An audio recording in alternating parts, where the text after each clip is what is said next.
because someone tells you like, oh, you're not doing well, like you're like not valuable to this team, you're replaceable, you're dispensable. Like, I mean, it doesn't matter who you are. Like, you get told that enough times, you're gonna start to believe it. And like, we were told that like almost every day. So.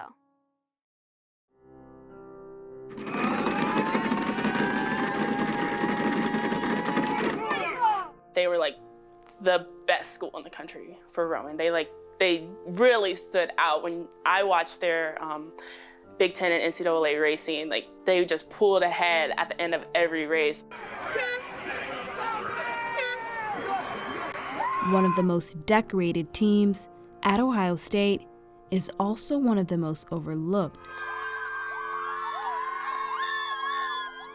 In 2015, the team became the first Division I program to win the national championship 3 times in a row. They had women that had competed in the Olympics, their national teams from all over the world. Typically back in the 80s and 90s, most of your top rowers were coming from either Ivy League colleges or ones that had had rowing for a long time, until Ohio State.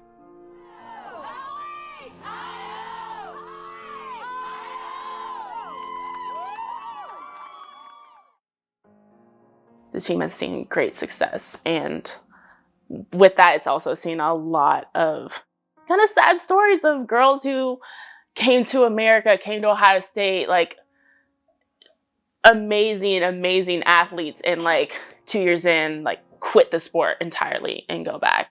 And that being a reflection of the coaching that they were under.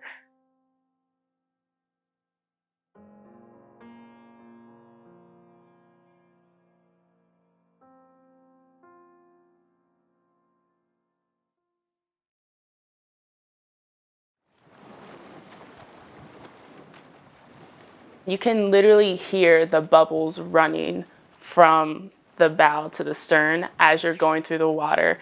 And there's just like a smoothness that you feel. It's like a gliding through the water. Like you feel like a shark just cutting through the water. It's amazing. It's kind of gives you chills thinking about it. And it's just, there's nothing else like it. I rowed on the side of a river all 4 years of high school. And I told the coach at Ohio State, I was like, I don't really know if I want to go to Ohio State. I kind of want to go further. And other schools were offering more money. But when it came down to it, they were like, no, like we wouldn't recruit you if we didn't think that you could. So I was like, you know what? My dad went to Ohio State. Everybody on his side of the family went to Ohio State. Like, I think this is the right school for me.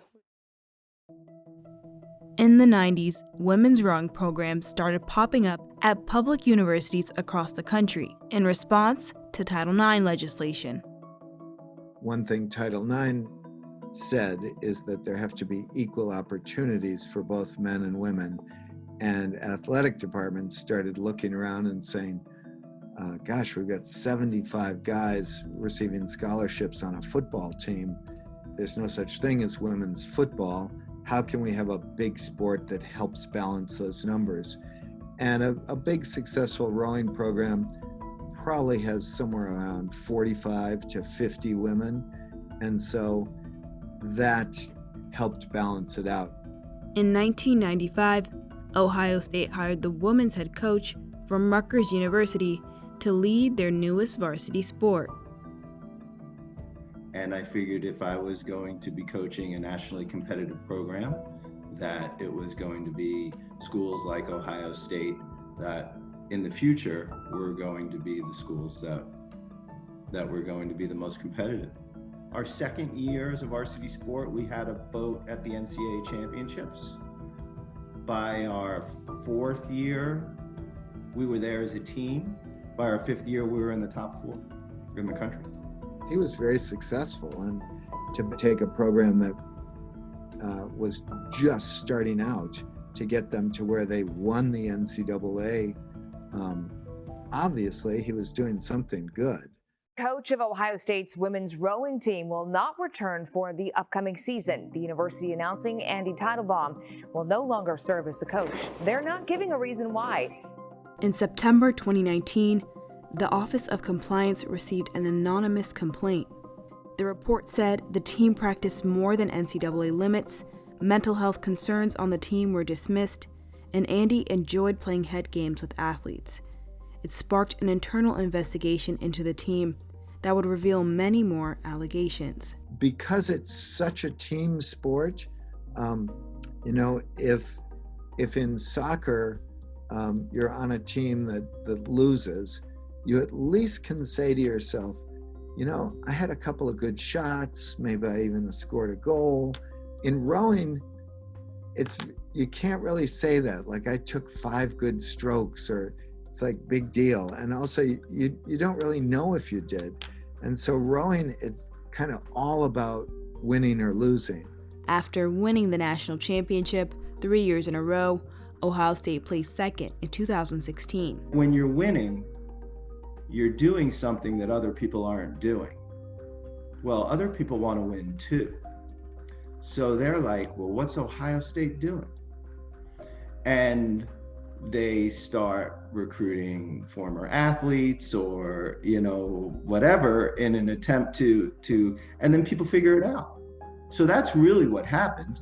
I mean, we changed the way women's rowing programs trained to a much more elite model. By that 3rd year out from that win, it was definitely like will we even win Big Tens? Like, how are we gonna stay on top?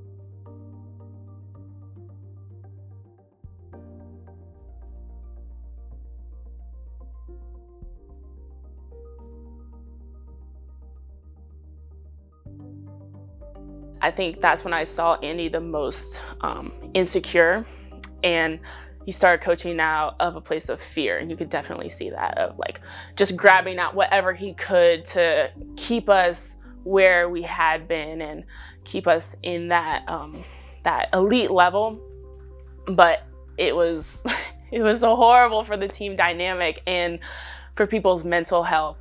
One rower agreed to share her experience with me under the condition that she remain anonymous.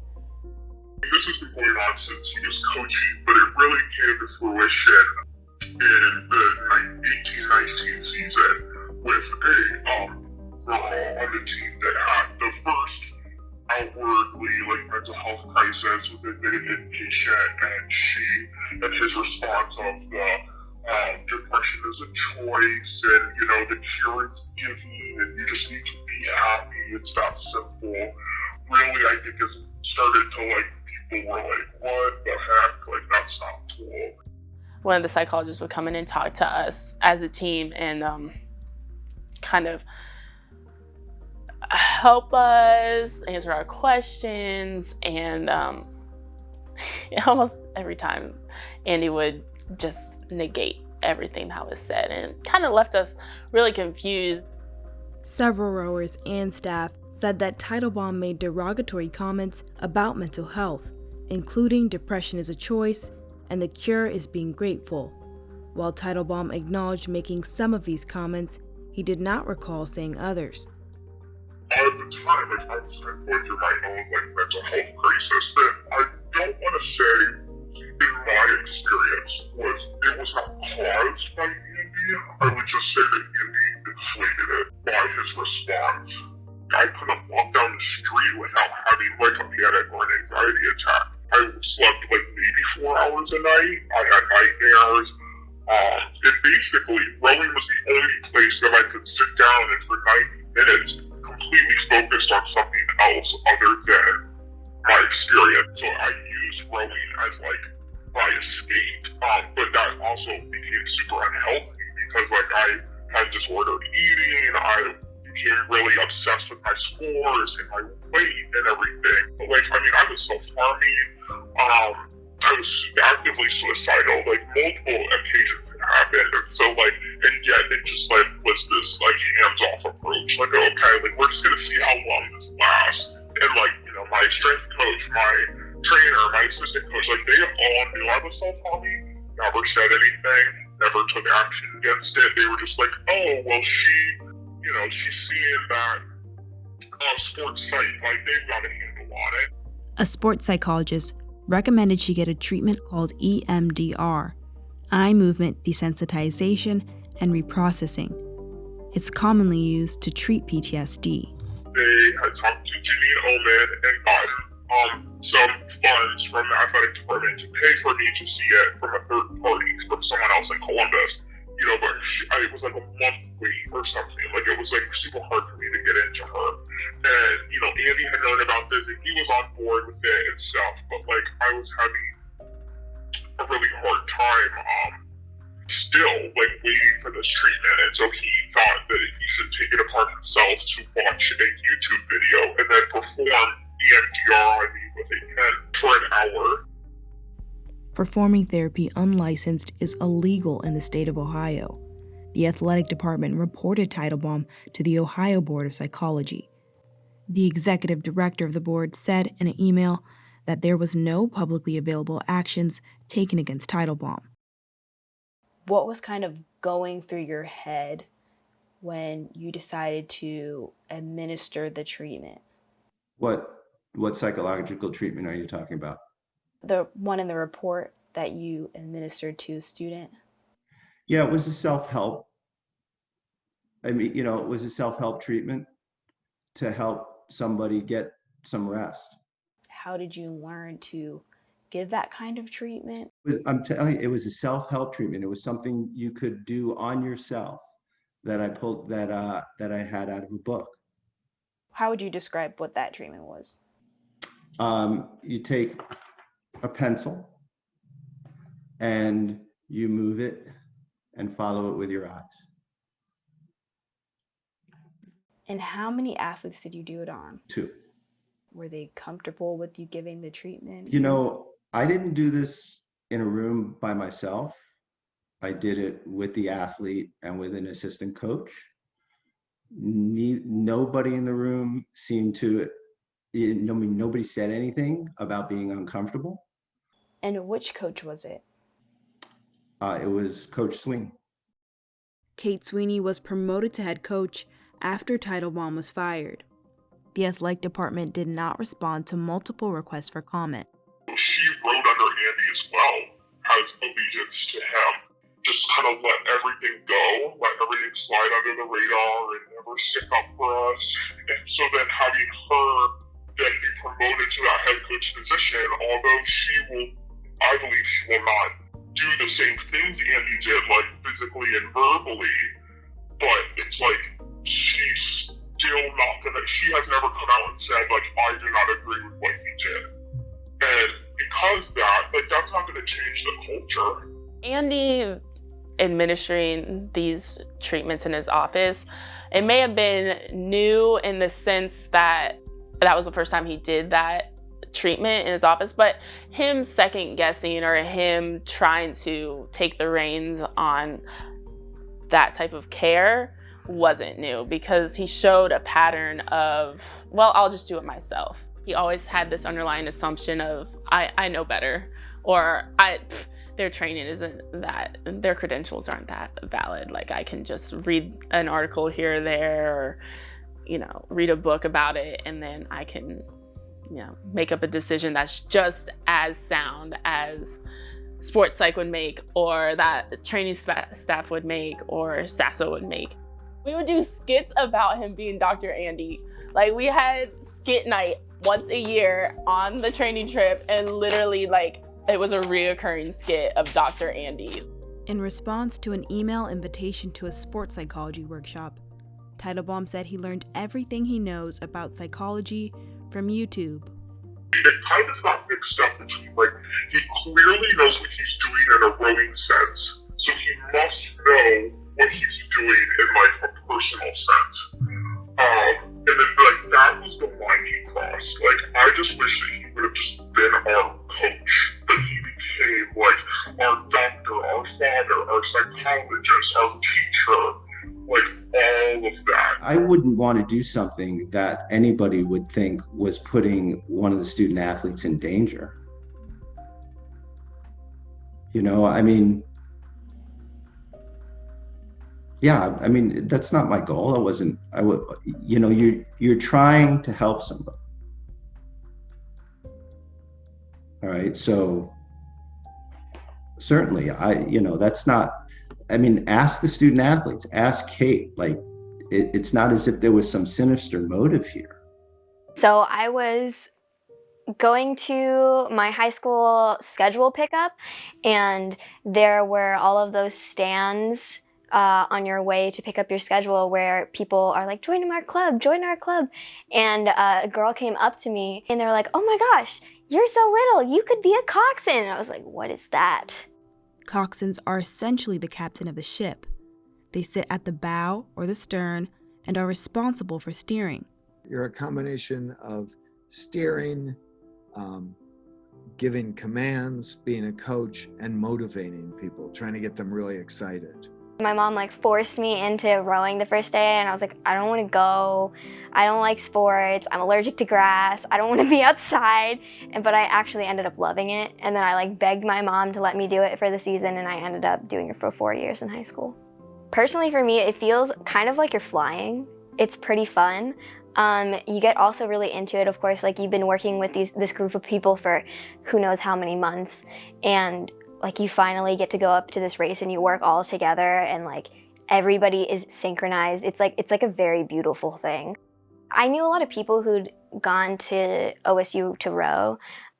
I had actually spoken to several coxswains who had gone within the last 4 years of me being there. So they were on the teams during that three-peat years. Even before they joined, we all, like everybody in the area knew how Andy treated the coxswains, and it was not with a lot of respect. I talked to one of the coxswains from the team's golden years, but she asked that her identity remain concealed. We are leaders on the water, but I still don't feel like we were respected. Like, we're just kind of seen as someone that has to be there as part of the boat. While rowers tend to be tall, coxswains are usually the shortest women on the team. The other people have to pull, and the lighter the weight of the boat and the coxswain, the faster you'll go. The NCAA sets a minimum weight for coxswains at 110 pounds. The expectation was on our team, and it also was said that you want to be as close to 110 as possible. So you want to be right at 110, right below 110, so you can like sip a cup of water and then weigh in at 110 and then pee it off. How much did you weigh when you started at OSU as a freshman? When I started rowing, I was about 135 when I came in as a freshman. And I immediately lost some weight just from all the walking that I was doing. And I think I got down to like, and I was also trying to lose weight. I was trying to eat very like healthy and carefully. And I was also exercising a lot more on top of all the walking around campus. So I got down to 120 relatively quickly. And then I feel like I was in the 115 to 120 range when a coach, it was the novice coach, actually said to me that I would be more competitive on varsity if I lost more weight. So then I just stopped eating because in my head I was like, well, that's the only thing I can do because I've already dieted for so long. I've already been exercising. Like there's no more that I can do physically. My body just doesn't want to be that weak. And when you say you weren't eating, what was your diet? I would have half an apple in the morning, and then I would like just go throughout my day. I would run in the middle of the day usually, and then I would have the other half whenever I started to get hungry. And then there was a time where I would just like eat peanut butter. That was like the only thing I would have. So I just have like a spoonful of peanut butter if I got really hungry, and then like I wouldn't eat anything else. So you ate one apple and peanut butter every day? Definitely under 500 calories a day for like a significant portion of the week. Did anybody in your life notice the change? Everybody noticed the change. People on the team were like, wow, you look really skinny. And my mom was especially worried because you know how moms are. My mom was always like, you look like a skeleton, you look so bad, you need to eat more. And like, so yeah, my family definitely recognized it. And I just feel like the trainers probably knew, like especially around the time of NCAAs or Big Tens where there was, I don't know if it was every year, but we had like hydration testing. So every single day at NCAAs, we were peeing into a cup just to make sure that the color was good, like we're hydrated. And mine was always like dark yellow because I'm not drinking anything because I'm afraid that I'm going to be heavier. And she was always like, oh, you need to drink more water, you need to drink more water. And I was like, I can't drink water. And she just kind of like was like, whatever, because I'm just a coxswain, right? So it doesn't matter. I'm not going to, my performance isn't really going to be affected. I mean, it probably is a little bit, but not really. So no one really intervened at all. The coaches never said anything, never noticed anything. Yeah, no one ever said anything. And like I said, after the summer, I would always come in heavier because in the summer I'm not dieting, and so I'm eating more because I'm starving, so I need to eat more. So I'd come in. I would say I generally came in, and the first weigh-in I'd be like mid 120s to 130s maybe, and like then I would immediately drop back down. No one ever said anything to me. There's no physical way that you can lose that amount of weight in the short time that I always did it in a healthy way. Do you wish someone said something? Yeah, I do. I don't know that it would have had an effect on me at the time because there's sort of this, I don't know if it's a culture or just my feeling. I didn't want to quit. I didn't want people on the team to think I was a loser, like I couldn't handle the pressure or whatever feelings I was having. So even if someone had been like, oh, this is not healthy, like you need to get help, I wouldn't have listened because I still want to be in the best boat. And in order to be in the best boat, I have to be 110 pounds. Even if someone intervened at my level, the standard is still there. If rowers were losing weight at a quick or like an expedient rate, did you ever voice concerns about how they were losing the weight? Rowers? Not rowers, but coxswains. Well, okay, so which is the question? Well, yeah, I mean, if anybody is losing weight at a quick rate, we're gonna want to know what's going on. Did you ever see that happen? I can't think of anything off the top of my head, which it doesn't mean that it never happened. I mean, there would be times that we would see something and would be like, well, that's a little bit concerning, and we'd have the trainer check in and see what was going on. So if a coxswain is coming in at 130 and dropping, 10 to 15 pounds in a short amount of time. We never saw that. Several athletes told university investigators about a specific instance when Teitelbaum was made aware of dangerous behaviors used to meet the coxswain weight standard. Teitelbaum said he did not remember this happening. Was there discussion with the other coxswains about losing weight? We definitely talked about it a decent amount, and I remember some unhealthy habits in other people. I'd have the opposite issue where I was trying to gain weight. Like I was forcing myself to eat, like I was basically binging. And I was at about 105 pounds. So I'd put on like 10 pounds. So I was having the opposite problems as the other girls, but I wasn't able to talk about it with anybody because if I talked about it, it was like, they were like, oh, shut up, Like, I get it. Like, they're like basically starving themselves to lose weight, but I was doing the opposite, which also not good. The culture was very much like you have to be strong. And mental health, if you weren't like mentally strong, I feel like people were afraid to show that because they saw that as a weakness. People would be more loyal to the coach, to Andy, than they were to their teammates who were going through these really rough times, like crying in the training room day after day, like showing real signs of mental and emotional stress and duress. And we'd be like, oh, they're just weak. Oh, they just can't take it. Oh, they're replaceable. Because that's what we were hearing from the coach. It's a weird like, oh yeah, we're friends, but also be careful what you say.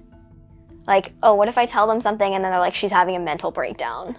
And if it gets back to Andy, like he controls where you are in the rankings, like which boat you're in. So like you have to be careful what you say. Like I know I was definitely afraid to talk to people about mental health stuff I was going through because I have stuff that I deal with outside of rowing that like wasn't at all related to rowing. There was a period of time where I really struggled with my depression and my PTSD, and I was having constant panic attacks. I would get so stressed out about going to rowing because I had so much anxiety filled around that I would have panic attacks on my way to practice. I went into Andy one week and I was like, look, I'm not okay. Like, I need help and I don't know what to do. I'm seeing a therapist, I'm seeing physicians, and they basically told me, oh, we don't know what to tell you. Like, we don't have anything for you. Like, I was like, okay, so I'm on this team and I'm supposed to have all this support. Like, the athletic department is supposed to have all these resources. I ended up telling them, like, I don't think I can do this anymore. I think I need to leave the team. So I ended up like bawling in his office, and he's like, well, why are you crying? And I said, because I don't know anything else. This has been my life for the last 5-6 years of like high school and college. Because if this is your life and this is how you identify yourself, and then your coach, who is the person who's supposed to be like leading you, tells you, oh, you're doing an awful job, like, you're dispensable, you could leave the team and the rowers would be fine without you, like, they don't need you, we don't need you, like, you're not good enough, like, eventually that's gonna, like, that hurts. It wasn't uncommon for so many coxswains to quit that after starting the year with a surplus, they would have to move somebody up from novice, which I found absurd. I thought it was ridiculous that, like, the culture was like so toxic that so many girls felt the need to quit. They left because they were unhappy with like the way their lives were, like either because like they felt like emotionally drained, they felt like they were mistreated, bullied. There could be way less mental health issues if the coaching staff and the team took mental health more seriously. They had like leadership, which is like a group of like 5 girls. So I think Andy picks 4 and then the 5th one is like voted in. It's like a group of girls that are on the team that are supposed to like reflect the opinions of the team to Andy. Like if you don't feel comfortable saying something and like the leadership notices, then it's something that they bring up to Andy. But I mean, even those girls, like not all of them would feel comfortable talking to Andy about stuff, like about the issues that were real issues. They were almost like little spies on the team sometimes. If you did something wrong, if you went out on a night that you shouldn't have, these people would find out and they would tell Andy. They wouldn't come to you first and be like, hey, like we want to focus on our own performance here, so this is not something that you should be doing. They would go straight to Andy, tell Andy, and then Andy would come and yell at you, basically. So that was a cultural piece that I feel like stemmed from the coaches versus the people themselves. Being a team captain, I would ask for screenshots from the girls in my group. I had like 5 or 6 girls in my group and be like, so did you do the workout? When did you do it? Like, that's part of that accountability, which was healthy. Like my freshman, sophomore years, like, okay, yeah, I'll send you a picture of the workout that I had to do in place of the exam that I had to go to. But when you're every single day, like having to report to a peer who then reports to the coach, it felt like a police force. Like he was basically telling us to police our teammates. The strength and conditioning coach, I love her, she's amazing, but she would always talk about the national champions always having this bond and always, you know, having this unity. And I remember thinking, we don't have that now. Like, what's wrong with us? You know, why can't we say that we're gonna have all of our teammates at our wedding one day? And I think it came from the coach and that toxic accountability of you couldn't trust your teammates. According to a university spokesperson, Teitelbaum was fired for violating the governing laws of OSU athletics. Did you try to fight for your job? I mean, no. Not that I don't think that I deserve to stay here, not that I think that, but it's a difficult situation. Universities are, they don't want to have any risk. Andy built the program. He started as the first varsity coach, and he was 20 years in at that point. He had all these titles, and I think the department was kind of like, oh yeah, he's got this. I think the athletic department, not just Andy, because I think Andy always came from a place in his head, like it was a good place, like no one was watching, no one was regulating, no one was looking out for us, and he was able to just basically do whatever he wanted, and I don't know if that came from the place of, oh, he's so successful, like whatever he's doing must be fine because they're winning, like that's all we care about, or if the mental health education of our administrators is really just that lacking. While you were a coach, did you ever receive any kind of training, like webinars, seminars about mental health and how to spot it? We might have had, a webinar or something along those lines. How many times, if you can remember? I mean, I would say it was a handful. Yeah, probably So look, you want to understand the athletic department for my first 24 years there was 1.5 sports psychologists on staff. Okay, for 1,000 student athletes. All right, it wasn't until last fall that number increased. So it's not like there was a lot of time and room in the sports psychologist's schedule to be providing mental health training for coaches and staff. There is now 4 sports psychologists on staff. If he had been held accountable and people had taken a deeper look into what the culture of the team was, what the day-to-day practice was like even just listen to him lecture the team, I think he would probably still be coaching today. And a lot of people wouldn't be in the spot that they are emotionally and mentally after graduating. How have you viewed your time as a rower, and what would you change? I want to say that I would never have joined the team in the first place. That's the only way that I wouldn't have stuck out the 4 years. That was a rough time in my life, but I made it through, and I'm probably stronger for that. And I really did, I loved a lot of the people and still do, but I kind of regret how it affected my life and how it is affecting my life. After I left the team, I got really, really depressed. So it got a lot, my mental health got a lot worse before it got better, which isn't that surprising. I lost 20 pounds in 3 months. I had body image issues after gaining so much weight so quickly. So obviously some of that was from, some of me losing weight was oh, I hate my body. But a lot, most of it I think was from the depression. I try not to weigh myself anymore because it puts me into a bad mindset. I sit at about 90 pounds and I get really stressed out if I go above 90. Because, I don't know, I think I just associate gaining weight with that experience. So it's just I think it's triggering. The administration, in my opinion, is supposed to have the student athlete's best